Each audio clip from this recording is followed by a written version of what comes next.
make this happen and to make history here today.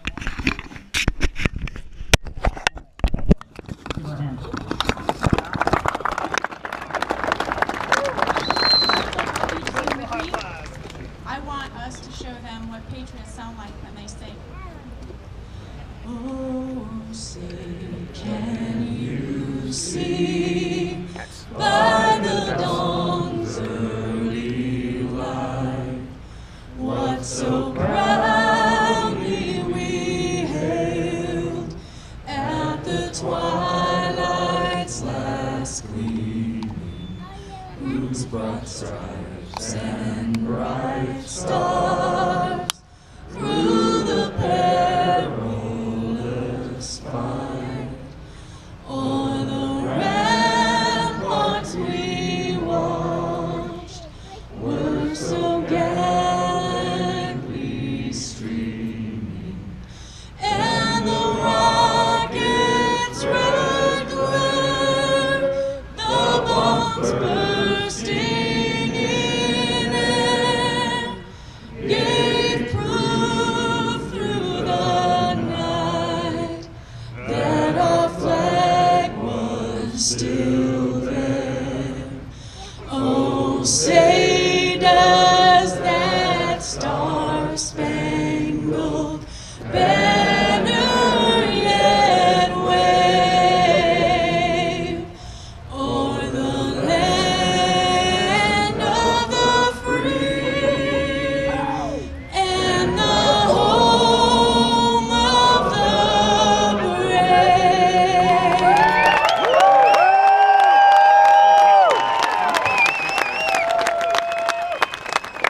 Thank you, kid. Phenomenal job. And with that, I want to bring another one of our phenomenal volunteers up, Maria Bosworth, and she is going to lead us in the pledge.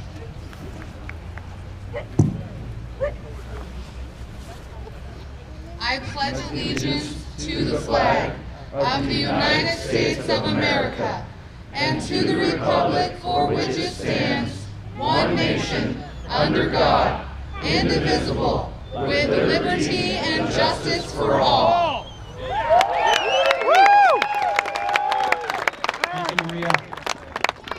You know, I love the way the pledge is worded because people mistake this oftentimes that haven't stopped to think about it.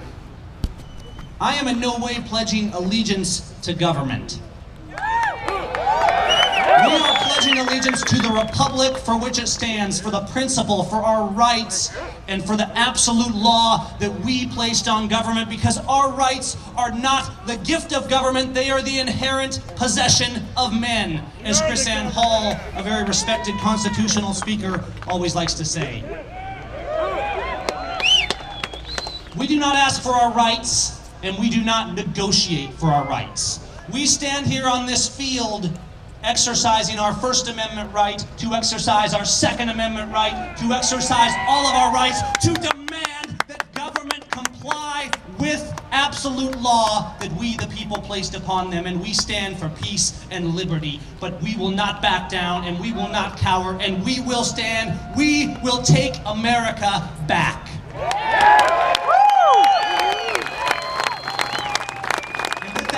Open up into a phenomenal lineup of speakers that we have for you today, some regional, some local, and some have come from all the way across America to stand with these patriots on this day for liberty. And to start us off, I would like to bring up Brian Keith. Born and raised in Olympia, Brian Keith is going to share a few thoughts with you about freedom.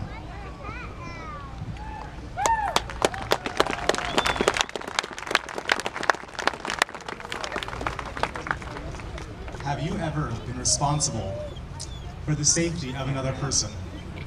A child, or an elderly parent, or perhaps a friend who relied on you to protect them? Can you imagine someone threatening them with physical harm? You may not be a match for a gang of violent predators, at least not with your fists.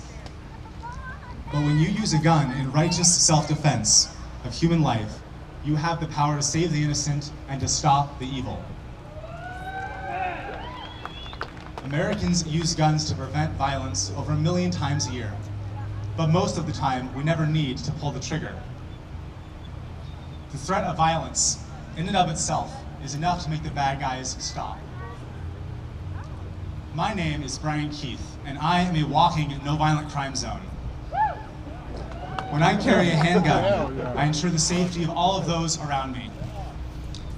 I don't replace the police, far from it. I'm the guy you want to have in the room so that everyone stays alive until the police get there. Hell yeah! Woo! Open carry saves lives! When seconds count, the police are minutes away. The people who can respond in seconds, they're your fellow citizens. And they go through a lot of rigorous training in order to be ready to protect you. I train because I care. I carry because I care. One murder is too many. One rape is too many. One violent robbery is too many. The threat of violent crime is real. The FBI says there are about 20,000 violent crimes in Washington state each year.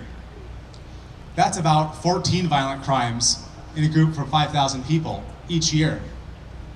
That's about 14 of us here in this group. Who will be attacked, violently robbed, or worse?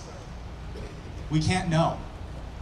We can only prepare and do our best to defend ourselves and those who rely upon us for their safety.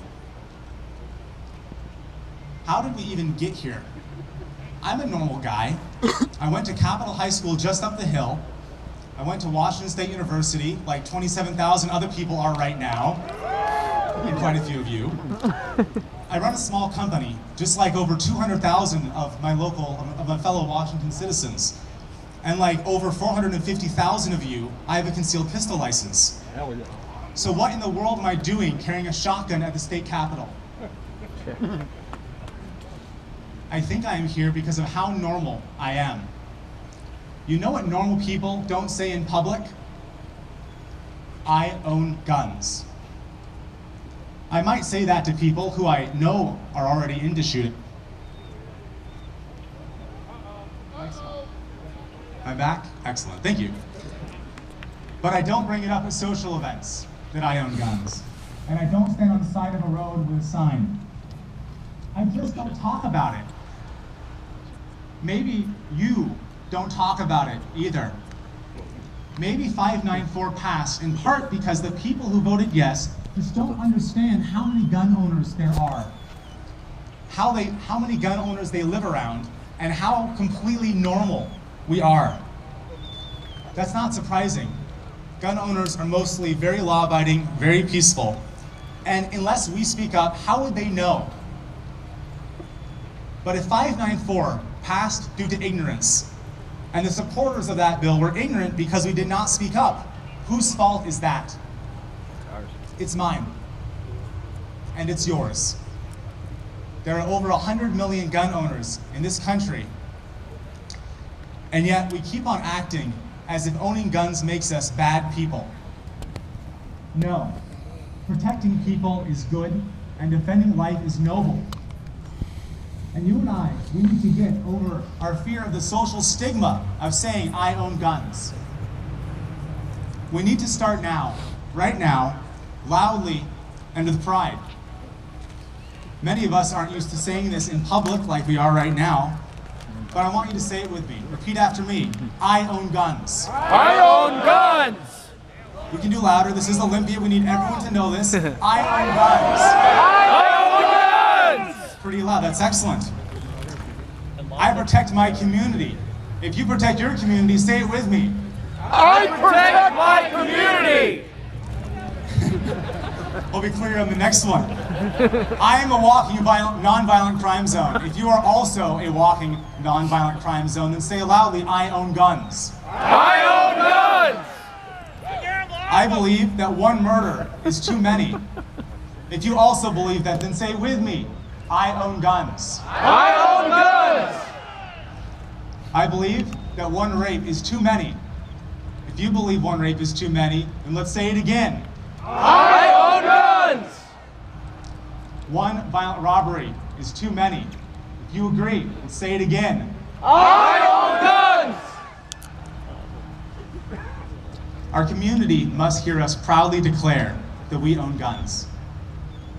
It may make some of our fellow citizens uncomfortable, but so can two guys walking down the street holding hands. Our owning guns is not subject to the discomfort of people afraid of freedom.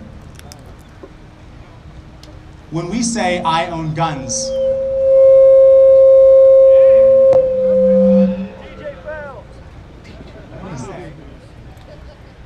when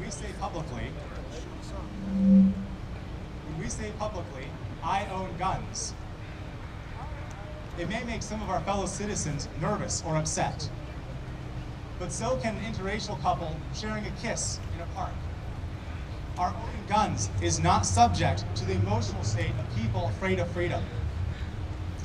The day that we are all free to carry guns in defense of ourselves and our community, and no one cares about it, that's the day we can go back to minding our own business and not saying "I own guns" in public. But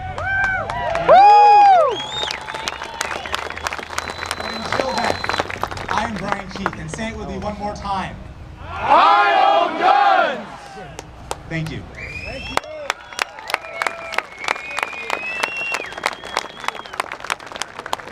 It became for Brian Keith. All right, and let's get Stephen Nielsen up here. He should be around somewhere close, hopefully.